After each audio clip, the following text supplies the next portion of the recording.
All right, welcome in today. Let's see what wants to come through for you. I am very, very connected to the lunation cycle right now. The moons that are happening, the super moons are really powerful. We are going to have another super moon in November.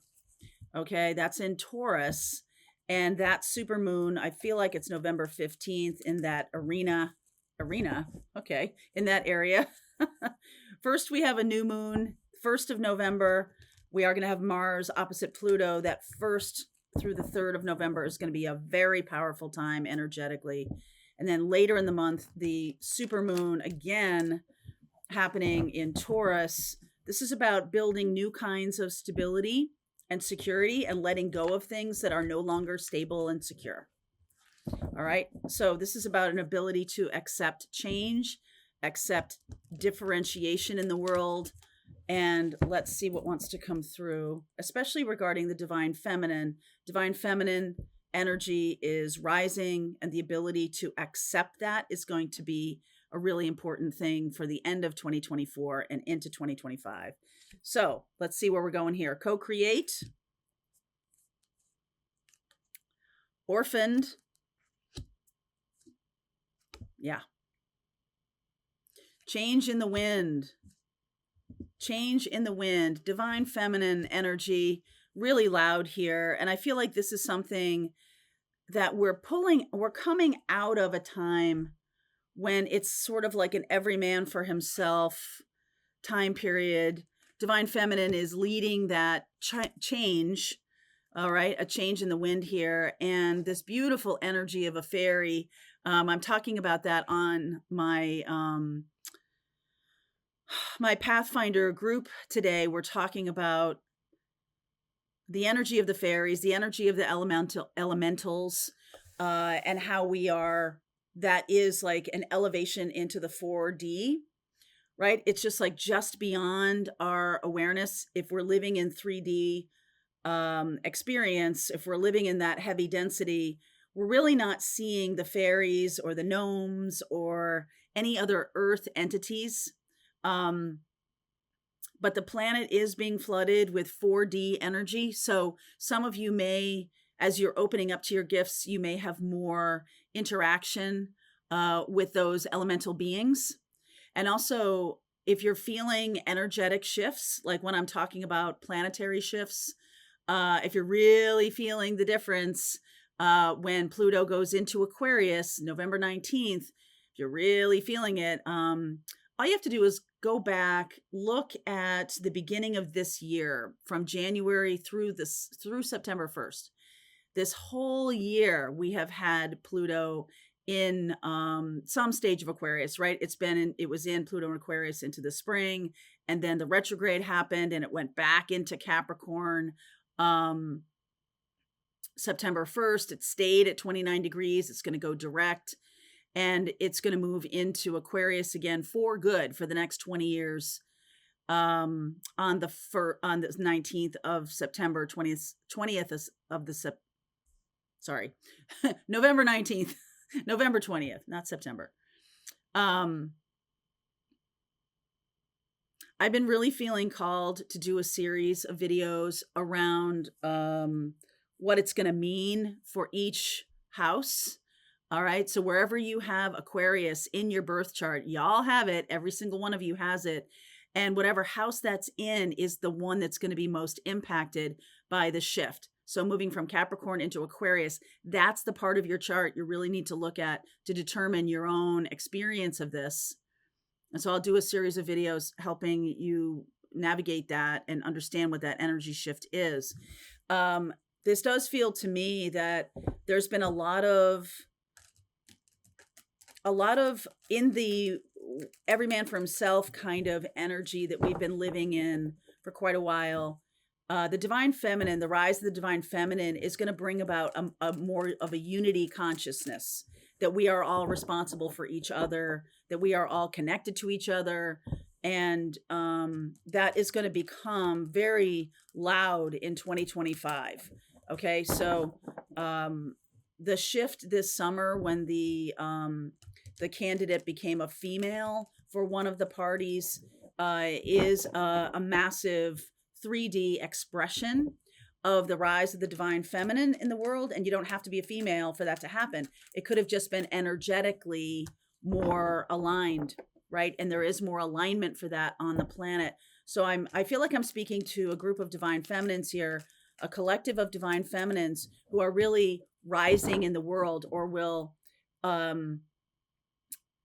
usher in this rush of 4D energy.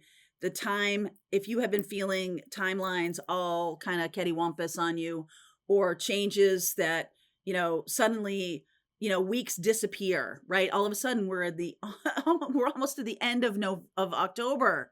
And I'm like, what? When did that happen? Right? It just seems like it was July yesterday.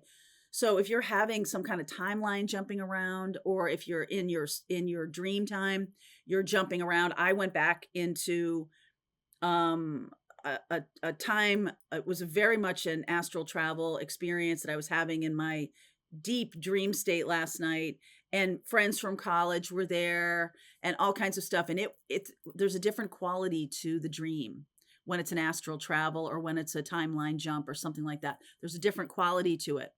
And that's what I experienced. And so as we're moving into the 5D, as we're moving into the age of Aquarius, 4D, which is timelines, our experience of shifting between a level of consciousness that brings us outside of a regular 3D experience that we've been having for our whole lives, right? It feels just super different. And let's see where we're going with the reading here. It's like the whole reading is happening in these oracle cards. You are probably experiencing a lot of people in your life who are resisting any kind of change, and any kind of lower vibe or toxic masculinity or anything like that is really being ushered out the door. So if you're experiencing your divine masculine as either resisting or going through difficult changes or shifts or whatever's happening, they're being purged of any of that kind of toxic energy around the divine masculine. Okay. Ace of Cups underneath. Beautiful start to this reading. 10 of Wands, the 2 of Wands, the 5 of Swords, and the 8 of Wands. So there's definitely something here about a leaving behind, a decision to walk away from any kind of games or any kind of communication that isn't straightforward, right? The kind of letting go of any kind of burdens that have been making things feel like a manipulation or anything like that. This is straight talk. Okay, 8 of Wands, as opposed to this, which is manipulation, gaslighting, anything like that. Like, we are moving, it makes sense to me because we're moving into the age of Aquarius, and Aquarius is King of Swords. No bullshit, right? Aquarius. And that's what this is too. This 8 of Wands, where we're going to be much more interested in, I'm not going to say just facts, because that feels, but we're not going to sort of fall victim to the kind of stories that have held us in our 3D lives in a disempowered state. We're not going to allow that anymore, because you're definitely seeing who you are, where you're going, you're feeling more empowered. And so I say this a lot on this channel, that the opposite of love is not hate, it's indifference. So if you have had a lot of people in your life, or just even one, who cares how many, doesn't matter the quantity, it's the quality, who has tried to keep you in a disempowered state, whoever that might be, I'm talking to you right now. And what's going to be happening is, if this person was very powerful, scared you, was, triggering you, you had fear around them, what you're going to be moving into is a place of seeing through their shtick and just being like, oh, come on, don't you have anything else? Really? This is getting old. And not feeling hooked into it, not feeling triggered by it, not feeling afraid of it anymore. Just being like, oh, seriously, like, this is just old. Grow up, right? A little bit of that. And that can be directed at any masculine entity. And again, this is not about gender. This is about the masculine energy purging any kind of toxicity that required hierarchical experiences within relationships in order for them to feel safe. Purge. Okay? The full moon in Taurus in November is going to purge anything that is toxic around safety and security. So if relationships have gotten toxic and it's just like, I'm just staying in this relationship just to feel safe, even though the relationship itself is not safe, other avenues will open up for empowerment or for shifting or for new stories to come in, for this kind of mirage of gaslighting to be just lifted. And it's like, oh, why did I believe this all this time? This is so ridiculous. Lots of empowerment coming in, which is really beautiful. 8 of Pentacles. Woo! Knight of Pentacles. Judgment. 2 of Pentacles. Devil energy. There's Capricorn. Right? There's Capricorn energy. Death right next to it. Wow. So no more being stuck here. I see Virgo. I see a lot about Pentacles here. Right? And the Pentacles are earth energy. They're a feminine energy. And it's sort of, it can be about time. It can be about lessons that we need to learn, that we need to put in time and effort to learn those lessons. 2 of Pentacles, like this is like going back and forth between the two worlds, between like 3D and like, okay, this is what's real. And then having a lot of spiritual experiences of like, oh, I don't really think so.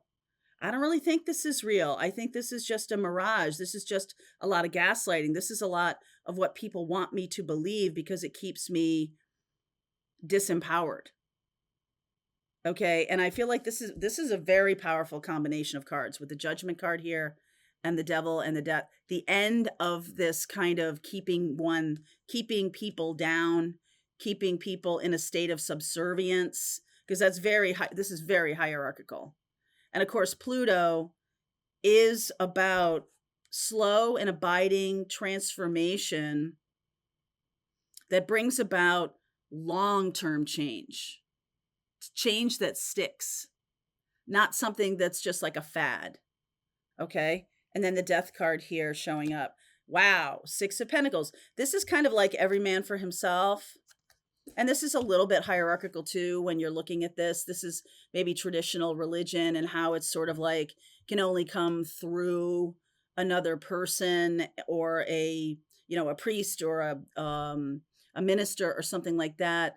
Those are going to, anything that's hierarchical, and y'all know from your own experiences how much the divine feminine opens up to a more nurturing, more sort of egalitarian kind of connection with the divine. Like you are connected to the divine. When the North Node moves into Pisces in January, Pisces is your connection to the divine. And what that looks like for you, whatever house that's in, wherever Pisces sits in your birth chart, that's the part of your life that's going to be impacted by your connection to the divine. So from my perspective, Pisces is my 5th house. So that's about creativity. That's about the divine child. That's about inner child work. And it's also about love and romance. It's also about how we show love, how we receive love, if we're able to receive love. So there's a lot of things there that you can look at in your own chart just to see how things are going to unfold. This is really about having compassion instead of like, I got mine, so tough, like that's not a thing. Knight of Wands and the 3 of Pentacles. So lots of creativity opening up. It's almost like coming into the age of enlightenment. I can really see that happening where we've been kind of clamped down in this small, dark experience since probably since probably the invention of the atomic bomb. We are the first species on this planet who has used our intellect, used our creativity to make something that could annihilate us. And I believe that that was the turning point of divine feminine energy needing to be more present on the planet.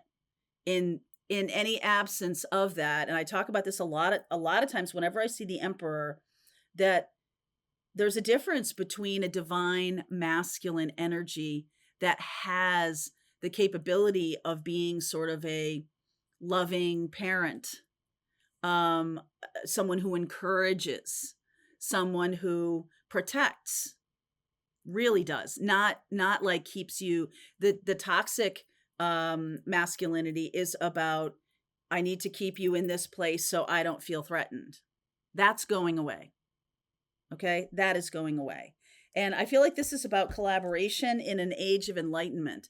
So divine feminine, you're really ushering that in. Now you'll notice I haven't really talked much about the interaction of masculine and feminine in this reading. I'm going to pull some cards for the feminine and for the masculine, but I feel like what we're dealing with right now is much more about the feminine, divine feminine's rise, the energetic shift on the planet that is coming from the awakening of so many divine feminines on this planet, and the coming awakening of so many divine masculines to what the true nature of masculine energy is.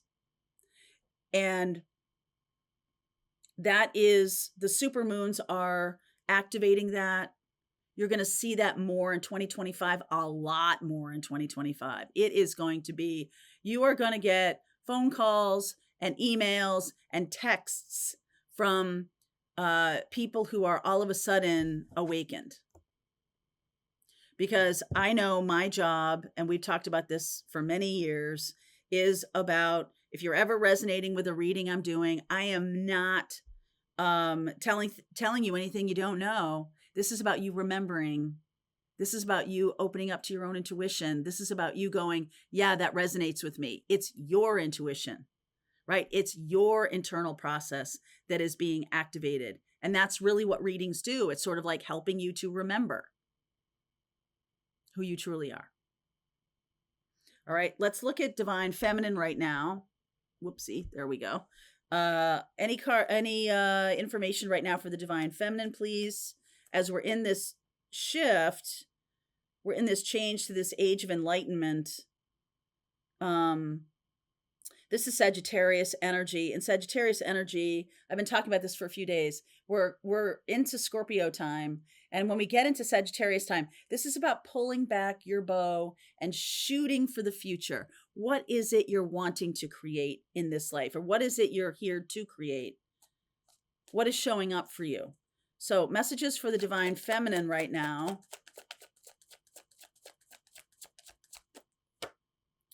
Five of Wands. I saw that underneath here. Did I? Yeah, Five of Wands. That was the next card here. That it's like, okay, hold on. It's sort of just like other people.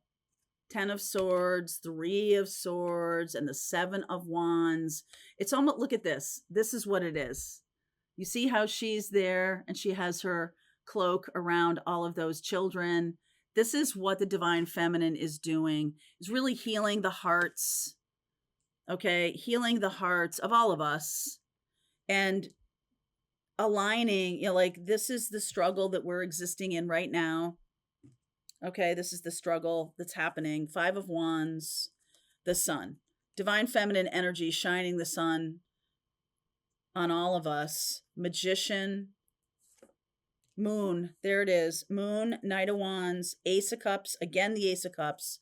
And there's the King of Swords. This is Aquarius energy. This is about the age of Aquarius and about aligning with love to manifest a new beginning for all of us. This super moon in November is going to make a big difference. If you felt that the last super moon, we had a super moon in Aries, and now this is in Taurus. This is about us all moving forward together in compassion and love and enlightenment. I feel like there's some kind of straight talk that the feminine is going to do. And maybe you're doing this with your masculine, or if there's no conversation going on, I feel like there will be conversation as we head into Sagittarius time. November is going to be a time of going deep and really transforming personally a lot more. That movement of Pluto into Aquarius, and then almost simultaneously having a super moon, is going to open up a lot of avenues of communication between divine feminine and divine masculine. Okay? And so the feminine is just shining the light, feeling the struggle of what's going on. You're not immune to that, but really, regardless of that, it's your job to shine the light. The Magician, you have all the tools that you need right now. So what about the masculine energy? Talk to me about that. High Priestess. King of Cups. This masculine energy that I'm tapping into is going inside. Okay, they are reflecting. Ooh, look at that. Leo energy, the Strength card. Page of Pentacles. I like where this is going. Queen of Cups. Learning. Willing to learn about what the heart is and what the function of the heart chakra. Seven of Swords and the Page of Wands. So there's some kind of lie or misinformation. I feel like this divine masculine has not shared their feelings, and mostly because I feel like they don't really know what their feelings are, kind of overwhelmed by feelings, and so they've shut them down, or they're shutting them down, or something like that. And I love the two pages here. This is, and the Queen of Cups. This is really about the masculine now having courage, needing to have courage to step into learning something new and be passionate about the future. I am continually shocked. I remember saying this in my 20s and in my 30s. I have someone in my family who is the strict embodiment of this, that they don't believe that they're not open to new information. And what I mean by that is they're so afraid of their original decision being wrong. That's what they think. That they get new information, they're unable to update their opinions or their view of the world. They're unable to do that. And I was like, I don't get this. Like, why? There's new information. It doesn't make you wrong before. It's just like, this is what you knew at the time. It's okay. But this person is very rigid in terms of, no, I won't let new information in, because that will mean that that will make me feel unsafe. There's a lot of Taurus energy here, a lot of shadow Taurus. All right. I just want to be clear about that, because the high vibe of Taurus is about nurturance and safety and security and all of those things we need in order to be able to grow. You can't grow if you don't feel safe. Okay? You can't grow if you don't feel safe. And the expansiveness of Taurus is, okay, how can I feel safe in a world that's constantly changing? Inside. My connection to spirit, my connection to God. And then whatever's going on outside, you can handle it. You can navigate it, because your external circumstances are not dictating the safety. It's the internal connection. And so that is the shift that I feel like this full moon in Taurus is going to help people do, especially this divine masculine collective that I'm talking to right now, or I'm talking about right now. This may not be watching. It's likely a divine feminine group of you that are watching this, but this is their experience right now, is they're learning that their safety and security does not come from external things.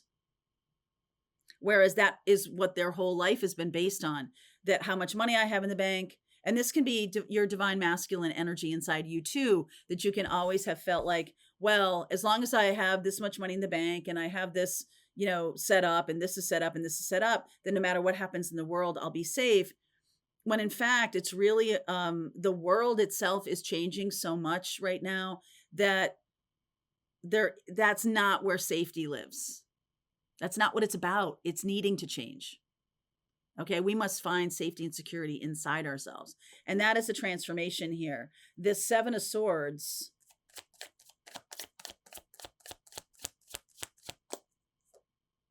Eight of Swords, it's a closed mind, like I was just talking about.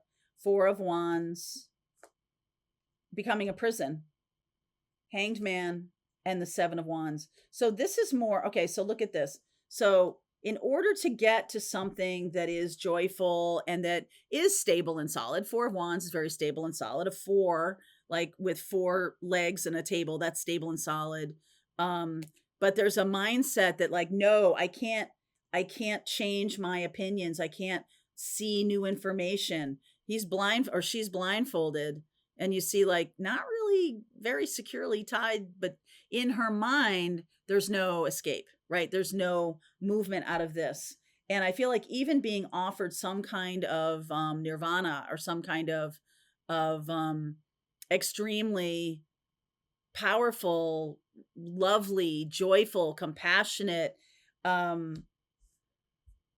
experience, this divine masculine has really held themselves back. They've been telling themselves a lie that something that is stable and solid, because it is compassionate for everybody, then that makes it too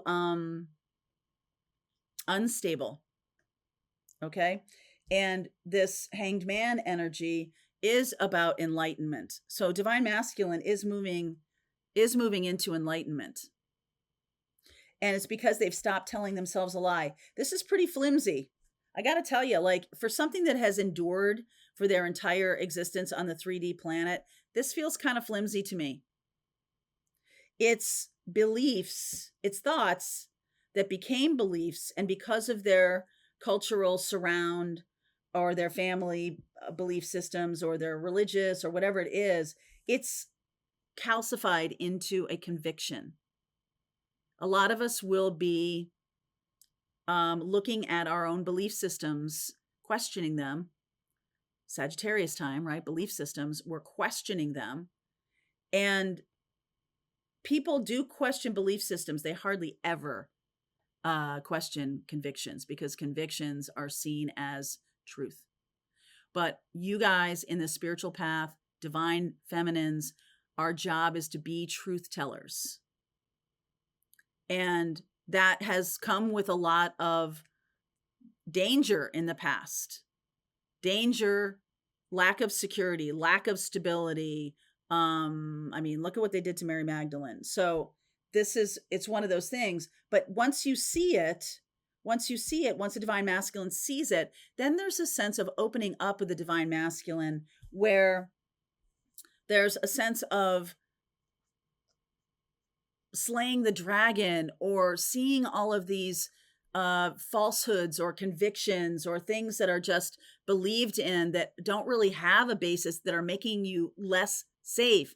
They look like they're making you more safe. They're making you less safe because they're making it more. They're trying to go back to that every man for himself thing. That is very unsafe. Okay. And so the masculine is opening up to this new level of understanding, and kind of going back to the beginning of being passionate, being able to learn stuff, being able to bring in new information, opening their heart. A lot of divine masculines are going to be having a heart chakra awakening, kundalini awakening, things that are going to really upset the apple cart in terms of their convictions. It's going to be proven to them that they are not what they think they are, right? That whatever belief systems they hold, they're going to see that those things don't hold water anymore. And that's going to be a crazy day, because they're like, I built my whole life on this. Oh my God. All right. So it's time to take in new information. So let's keep going on this. I will go deeper into the divine feminine, into the divine masculine. I'll look and see where this collective is headed. Link is below if you want to continue on with me. If this is your reading, I'll see you over there. All right, I hope you enjoyed that video. If it was helpful to you, please consider liking this video and sharing it with anybody who might have a need for similar kind of information. And if you like this video, check out these videos.